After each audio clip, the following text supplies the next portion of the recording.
Hello from First Energy Stadium, where there should be champagne and balloons and celebration. But instead, even on the night when the Browns finally beat the dreaded rival Pittsburgh Steelers 21-7 in front of a national television audience, the game is scarred and marred by Myles Garrett, the defensive face of the Cleveland Browns, the defensive face of this franchise, who gets involved in an unbelievably aggressive, ugly, intolerant scene at the end of the ball game when he goes after quarterback Mason Rudolph on a hard rush, no doubt about it. But the aftermath almost looked criminal as Garrett took off Rudolph's helmet and cracked him on the head with it. And that touched off a wild scene with kicking and punching and benches clearing and really almost a riot-like scene with 8 seconds left to go in the game.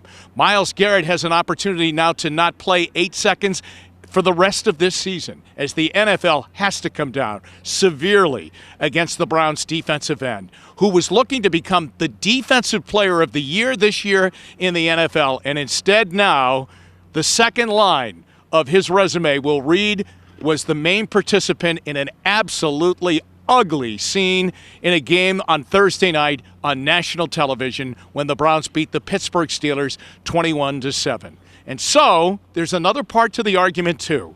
Sometimes we've said that the Browns have been undisciplined. Tonight they were unruly at the end of the game, and the leader was one of their captains, Myles Garrett. It was a bad Thursday for the Browns, even though they won the game. Imagine before the game, they have to cut wide receiver Antonio Callaway because he keeps failing drug tests. And now Myles Garrett gets involved in a scene that is probably the ugliest in decades in the NFL.